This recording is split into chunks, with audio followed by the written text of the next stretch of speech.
Okay, so hey guys, and today I am back with another anime review, and this time it is Code Geass, Lelouch of the Rebellion R2, which is the sequel to R1 and starts off in the most bizarre way possible.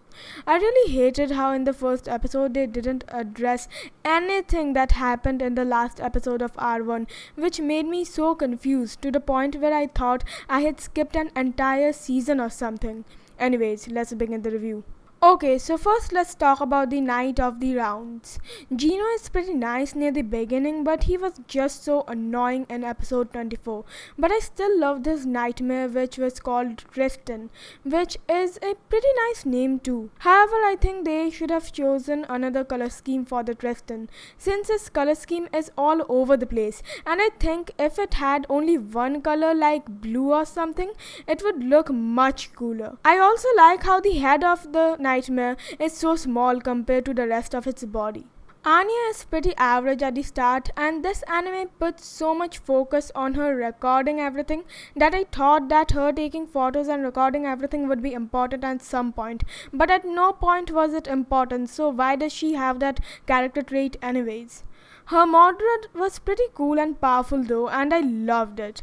However, what I did not like was how Marianne was inside her body, because that was absolutely stupid, and even Marianne having Geass made this Geass thing annoying at this point, considering that there were already many characters with Geasses in R2. R2 just made this Geass power so much less unique, and it felt like everyone had it. And Marianne didn't even do much because she basically died along with Charles right after she came into the story. So what's the point of her coming back? The Marianne thing was entirely stupid. Luciano was not really interesting, but I did like his nightmare because that was really cool.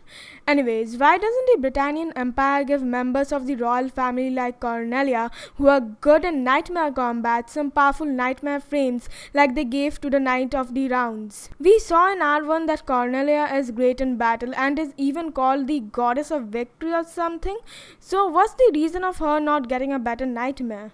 Okay, so now let's talk about Rollo, who starts off as an annoying character but has a really nice ending to his character.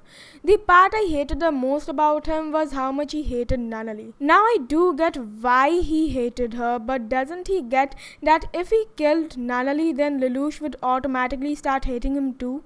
Like, he would gain absolutely nothing but hate from Lelouch if he killed her. Anyways, his Geass is pretty cool, and while at the beginning you may think that the heart-stopping part of his Geass is unnecessary, at the end you do realize why they put that in there. While I wouldn't really call Rollo's that emotional, because when I say emotional, I mean it was crying level sad, but I will say that it was pretty unfortunate. Okay, so let's just quickly talk about Zinke. I don't know how to pronounce the name. I thought that he was both awesome and annoying at the same time, which is pretty weird, and I loved his nightmare. It was fast, powerful, and good looking, and overall I just loved it. Okay, so now let's finally talk about Charles and his fight with Lelouch. I really liked the decision of making him a mini boss battle, since he really didn't deserve to be the boss battle of R2, since he isn't even close to being as good as a strategist as Lelouch. His Geass is pretty scary though, and I love the way Lelouch tackled it for the first time. Yeah, while that mirror Geass thing was incredibly stupid and it's really implausible Lelouch calculated that much in so little time, I did enjoy that scene nonetheless because it was pretty fun. His second defeat, however, was even better because I loved the way Lelouch yelled "Be gone" at him, and also because it was really satisfying to see him get defeated for real, since not only was he annoying, but also he kind of cheated on his first battle with Lelouch, with coming back from the dead and all. Okay, so now let's talk about the final boss battle with Schneizel, and it was really fun to watch, and I just loved the way Lelouch defeated Schneizel. I wish they made him a little more powerful though, since I thought even he had a trick up his sleeve like Lelouch because of how calm he was the entire time. I guess that was just his arrogance or overconfidence. Okay, so now let's talk about the ending, and it was one of the best endings in all of anime.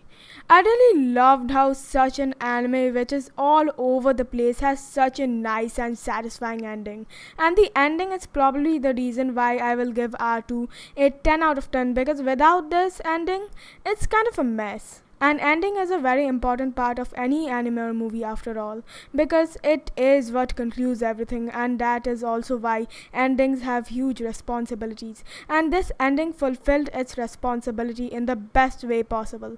It was just great. Rating 10 out of 10. Best episode, episode 25. Okay, so yeah guys, that was it for the video. And don't forget to like, comment, share, and of course subscribe. And see ya guys. Bye.